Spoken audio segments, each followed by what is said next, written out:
What's up, guys? Come with me to Birmingham, Alabama to check out another very, very cool listing in a very, very uncool and unsexy market, Birmingham, Alabama. This property is bringing in over $478,000 a year on Airbnb and VRBO. So I want to take a moment in this video to just dissect what these hosts are doing so well, what they're absolutely nailing that's allowing them to perform this well.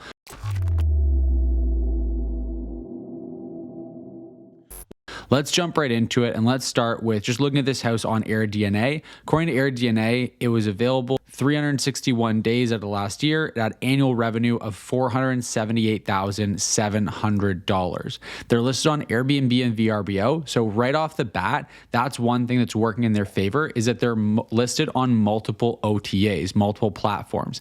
That means that they're going to get more views on their property. They're going to get potentially higher nightly rates from certain platforms. Typically VRBO, you end up getting a little bit higher nightly rate.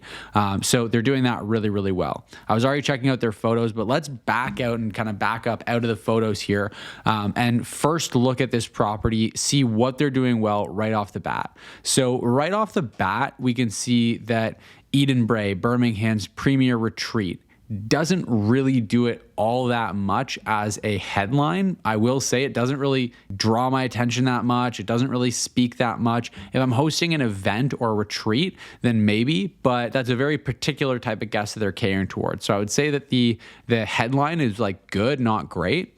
The cover photo, I don't think is anything overly special. I think that the lighting in this cover photo isn't phenomenal. I think the property kind of speaks for itself, but I think the lighting could be a lot better up here. It's really kind of blown out the sky up here.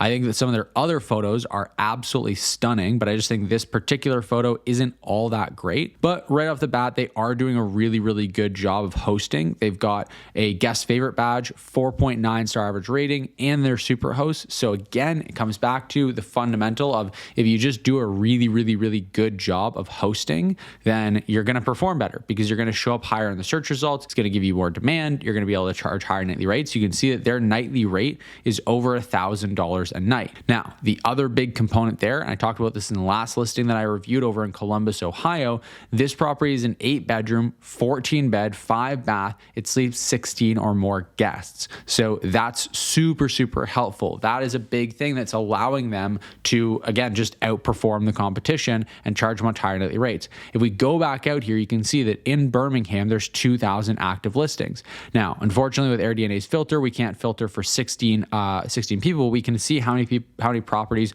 accommodate 10 or more people. Out of those 2,000, only less than 10%, 233, or I guess just over 10%, are able to accommodate more than 10 people. So you can imagine that for sleeping 16 people, there's only going to be a handful of properties that can actually accommodate that number of guests. So there's going to be very little to almost no competition for any really large groups that are looking to stay somewhere in Birmingham. So that, again, just kind of sets them in a league of their own. That's really helpful. Now, if we dig into it more, let's take a look. And one of the things that I really think they just nailed is their photos. You can see here that their photos just capture, exactly the type of guests that they're wanting to look for. They've highlighted that right in the second photo. Photos capture the space really well. I'm pretty particular on lighting, so I don't think that the lighting is as good as it could be in some of these photos, but what they do a really good job of is kind of two of the main things that you're aiming for in your photos. One, answering all of the guests' potential questions, and two, helping guests to envision themselves in the space. If I'm hosting an event here, this photo just helps me to envision what that event is actually going to be like, and it's incredible. And so they do a really good job of that throughout the photos here, and the captions and things like the floor plan really help to answer any of those questions that I might have as a guest. You can see they have consistent captions throughout. They do a really good job of that. The photo quality, I would say, is like an 8 or a 9 out of 10. It definitely could be a little bit better, in my opinion, some of these photos, but they're definitely solid. They're good, solid photos, even though they could be done better. They've got some really thoughtful amenities here, like your phone chargers, your bedside lamp. You've got like that luggage rack there, and they're doing a good job of highlighting this stuff in the actual photo. So I don't have to read the description. I don't have to read the captions in order to get these questions answered myself. They're very obvious just from looking at the photos. I also think one of the things that they've really done a great job with It's just the overall design. Honestly, like a lot of hosts kind of skip over this and just throw together an IKEA showroom inside their house. And these hosts very much have not done that. They've obviously spent some time and thought that's gone into how they're going to lay everything out, how they're going to design things, how they're going to make it look nice and aesthetic. And so it really, really accomplishes that goal very effectively. You can see from like the paint colors they've chosen to the textiles they've chosen to everything. You can just see it. They've done a really, really good job of that. And so I think that they're doing a great job of laying out these photos. It's a pretty complicated space with it being such a large property, and it looks like there's like multiple apartments here. It can be very complicated to lay out your photos and answer questions about a property like that when you've got so much going on. And I think they're just doing a really, really good job of that. You can see from the photos here that they're obviously just doing a good job of kind of answering all those potential questions that I might have as a guest, showcasing the space, showcasing the outdoors. Again, I just think they nailed it with the photos. I think that you could make an argument to say that some of the photos could just be better quality, but overall they are really, really good.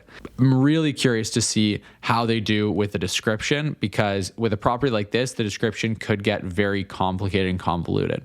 Hey guys, if you are an existing or aspiring Airbnb host, investor, or co-host who's looking to level up your game and take your hosting to the next level, make a whole lot more money on Airbnb, and frankly, just have a whole lot more fun, then we've got something brand new for you that you're going to want to be a part of. You are not going to want to miss this. It's called BNB Tribe, and it's launching on March 1st. You can sign up down below to join the waitlist. There's going to be a link at the very top of the description to join the waitlist. You're going to want to do it. Trust me. If you've ever wanted to learn more about Airbnb and level up your short-term rental game, this is the opportunity to do it at a price that's going to be insane. It's going to be a total no-brainer. We're trying to make this as accessible to everyone as possible so that we can all join an incredible community of Airbnb hosts, co-hosts, investors from all over the world and really help each other to level up our game. There's going to be all kinds of great trainings, additional perks. I'm going to be doing giveaways, all kinds of fun stuff, and you're going to learn all about that when you sign up for the waitlist down below. So make sure you click the link in the description, join the waitlist. It's free to join, and I promise you it is going to be incredibly worthwhile. You are not going to want to miss this. So again, just check out the link in the description down below. It's going to be right at the top there. Make sure you join the waitlist, and I'll see you in there. So right off the bat, I hadn't seen this before. I actually really like that they've got this at least laid out, not as just a huge wall of text. So you can see that all of this is a huge wall of text that basically means nothing because no one's ever going to read any of this stuff. Like no one's going to read these rules. They're not enforceable. So just get rid of all this stuff. It honestly just like, it just attracts, it just kind of sketches me out when people have a lot of different rules in here and different like fees and stuff. I think they're trying to trick me and try to kind of hide something from me. And none of this is enforceable, by the way. Like this $500 smoke remediation fee, not enforceable, because it's in your description. If you put it in the house rules the guests have to agree to, then you can enforce it. But having it there doesn't actually benefit you any from like a protection standpoint. But the main section here where they break it down to apartment 1, apartment 2, apartment 3, 4, 5, this does, I think it's a really good layout for it because it keeps it organized. Again, it's a pretty complicated space to be able to have a description for that accurately, kind of captures all the different spaces, all the different amenities. So I think they've done a good, not great job of that. I like that they've at least laid it out into bullet points and put headings on it. I think they could do a better job for sure of kind of highlighting all the other rooms aside from just the bedrooms and get more value packed into here, because as a prospective guest for this place, I would imagine I would have a lot of questions, especially if I'm planning an event. I would probably have tons of questions. And the more of those that you can answer in your listing, in the description, in the photos, etc., the less work you're going to have to do going back and forth with guests, getting them to book or answering their questions, all that kind of stuff. So that to me is one really big thing that I think could be improved on this listing, is just answering some more of the questions. 49 amenities tells me that there's probably quite a few amenities that they actually do have at this property that they haven't checked off on Airbnb's backend. So I'd say that's a big one. And that's really all there is to it. There's not a whole lot more going on here. Like honestly, they just have a really, really nice property that's like leagues different from anything else in the market. They've got this unique property that's catering to a very specific segment of the market that is underserved by the rest of the market. They're doing a really, really good job of hosting. They've got some really good photos, really good captions on them.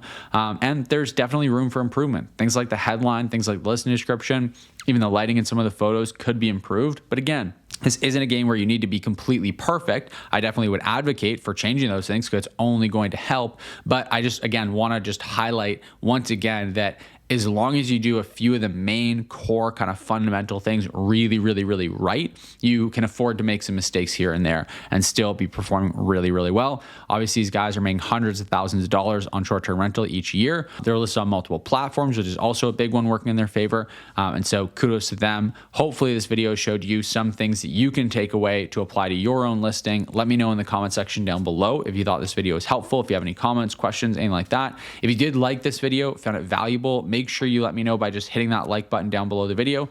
Or if you just want to help me out and support this channel, help it to grow, help these videos get in front of more people, make sure you hit that like button. It helps me out tremendously with growing the channel. So I really appreciate any of you guys who take half a second to do that. And lastly, anyone that is here and is not yet subscribed to the channel, make sure you hit the subscribe button there. We post 2 new videos every single week on the channel here to help you learn more about short-term rentals and Airbnb and VRBO, these different channels, how you can perform well with them, how you can invest successfully in short-term rentals, manage other people's properties and earn a full-time income on Airbnb doing that, host your own space, whatever it is you want to learn about in the short-term rental space, good chances are we cover it here on this channel. So make sure you hit subscribe so you can stay up to date with all the new content coming out every single week. With all that being said, thank you so much for watching this video, and I'll see you in the next one.